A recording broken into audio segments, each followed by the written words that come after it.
کربلا میں جو دو اسلام ہوئے تو تھوڑے لوگوں نے حسینی اسلام پسند کیا، میجورٹی آف دی پیپل انہوں نے یزیدی اسلام پسند کیا. ایسا ہی ہے نا؟ تھے وہ بھی مسلمان، تھے یہ بھی مسلمان، پڑھتے وہ بھی کلمہ تھے لا الہ الا اللہ محمد رسول اللہ، پڑھتے یہ بھی لا الہ الا اللہ محمد رسول اللہ.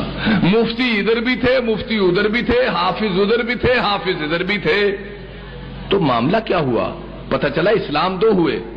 اچھا، جو یزیدی اسلام تھا اسے پریشانی تھی کہ حسین جس کے پاس اسلام محمدی ہے علیہ السلام، اس کی بیعت لے لو. اگر بیعت ہو گئی تو میرا نمبر 2 برانڈ نمبر 1 ہو جائے گا.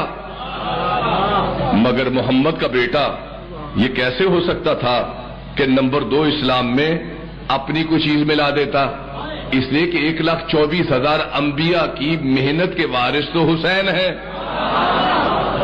تو وہ اپنی محنت اس شرابی کو تو نہیں دیں گے، اس کو تو نہیں دیں گے کہ جس کی بلدیت ہی ٹھیک نہیں ہے. حسین نے نہیں دی، لیکن حسین نے ہاتھ نہیں دیا، ووٹ نہیں دیا، اپنا سر دے دیا. کر دو قتل. پتہ چلا اسلام دو ہو گئے، ایک نقلی اسلام جس کا وارث یزید تھا، ایک اصلی اسلام جس کے وارث حسین تھے. اب کیا ہوا میرے بھائیوں؟ اسلام چلا کون سا اسلام پہنچا؟ ادھر یزید 3 سال 2 ماہ 4 دن کے بعد دنیا سے چلا گیا. اسلام کا وارث جو نقلی اسلام تھا اس کا وارث بن گیا مروان. دیکھیے آپ کو عادت ہے شجرہ طیبہ سننے کی، مجھے عادت ہے شجرہ خبیثہ سنانے کی. اس لیے کہ آپ کے ہاں شجرہ خبیثہ نہیں سنایا جاتا. میں شجرہ خبیثہ آپ کو سناؤں گا کہ اس کی بھی معرفت ہونی چاہیے کہ بدماش کون کون تھے.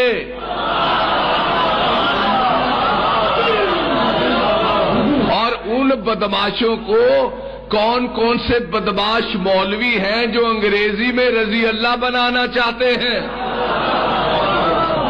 اور خدا کی قسم یزید کو رضی اللہ بنانے سے بہت بڑا نقصان ہو گیا امت مسلمہ کا. اور میرا سلام ہندوستان کے مفتی اعظم سید عبد القدیر قادری کو کہ جنہوں نے پچھلے ہفتے بامبے میں اور لکھنؤ میں سارے اہل سنت کو اکٹھا کر کے ایک مشترکہ اہل سنت نے فتویٰ دیا کہ ہم ذاکر نائک کو کافر قرار دیتے ہیں اس لیے کہ وہ یزید کو رحمت اللہ کہتا ہے. لیکن پاکستان کے سنیوں سے یہ بات نہیں ہوئی، ہونی چاہیے تھی. غیرت کا تقاضا تھا کہ ہر سنی اس پر لعنت بھیج کر رسول کی بیٹی کی دعا لیتا. کیا تھا یزید؟ معلوم ہے لوگوں کو، میسونہ کا بیٹا تھا، بلدیت ٹھیک نہیں تھی. پیدا ہونے کے بعد باپ کو پتا چلا 6 ماہ کے بعد فلاں جنگل کے فلاں گھر میں وہ عورت میسونہ اس سے پیدا ہوا ہے. چونکہ اور کوئی ہوا نہیں، پتا نہیں یہ اس کا تھا یا کسی اور کا تھا، اٹھا کے لے آیا. اب بندروں سے کھیلتا تھا، علم نہیں جانتا تھا، کسی بات کا علم نہیں تھا. نتیجتاً اس شخص کے کردار سے جو شراب پیتا ہو، جو آل رسول کا دشمن ہو، کس طرح آپ کو جرت ہو گئی، کیسی اخلاقی آپ کی اہمیت ہو گئی کہ آپ اسے رحمت اللہ کہہ رہے ہیں. جو آل رسول کا قاتل ہو، اگر مسلمانوں تم اسے رحمت اللہ کہتے ہو تو لعنت ہے ایسی مسلمانی پر.